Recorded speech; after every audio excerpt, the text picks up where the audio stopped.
खुशियों का खाता पति पत्नी के लिए। 1 साल के डेटिंग के बाद आखिरकार आज उसकी शादी हो ही गई। अंजलि आज बहुत ज़्यादा खुश थी। शादी की सारी रस्में ख़त्म हो गई थी और अंत में एक वेडिंग पार्टी ऑर्गेनाइज की गई थी। शादी के कीमती से कीमती तोहफे उन्हें मिले थे, लेकिन माँ ने कुछ अलग ही तोहफे अंजलि को दिए थे।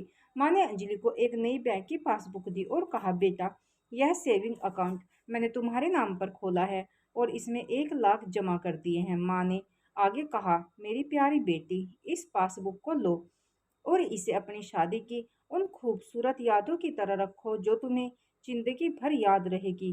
जब जब कुछ अच्छा और यादगार तुम्हारी जिंदगी में घटे तो इसमें कुछ रकम जमा कर दिया करना, और यह रकम किस कारण से जमा कर रही हो यह जरूर मेंशन करना।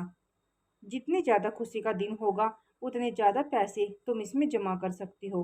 पहली राशि मैंने तुम्हारे लिए जमा कर दी है, अब इसे आगे तुम अपने पति के साथ बढ़ाना, और जब कई सालों बाद तुम इसे देखोगे तो तुम्हें पता चलेगा कि तुमने अपने जीवन में एक दूसरे के साथ कितने खुशी के पल साथ में जिए हैं।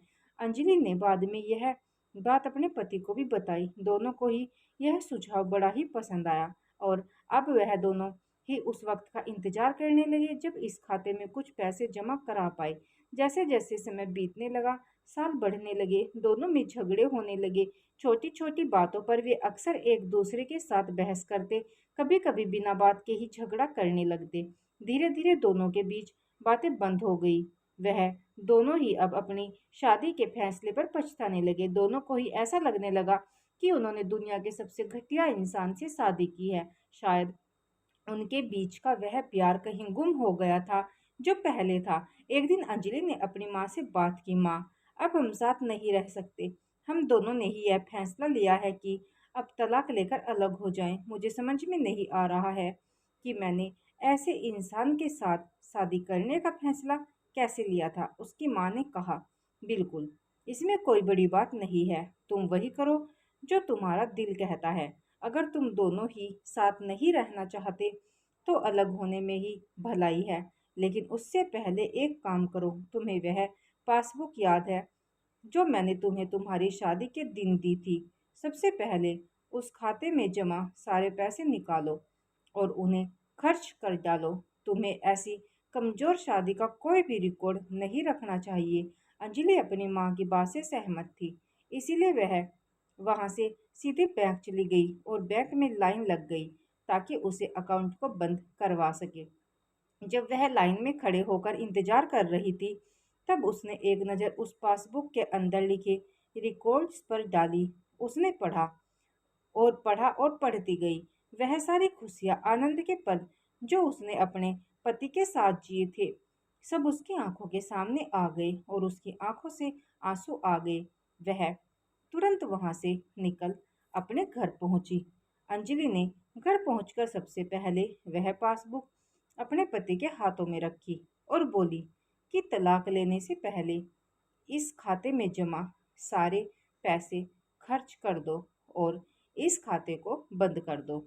अगले दिन पति बैंक गया और खाता बंद कराने के लिए लाइन में लगा। जब वह लाइन में अपना नंबर आने का इंतजार कर रहा था, उसने एक नज़र उस पासबुक पर डाली। उसने पासबुक के अंदर लिखे रिकॉर्ड्स को पढ़ा और पढ़ते ही गया।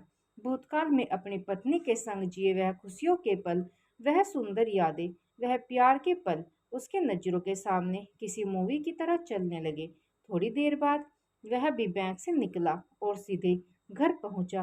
घर पहुंच कर पासबुक उसने अंजलि के हाथ में रख दी।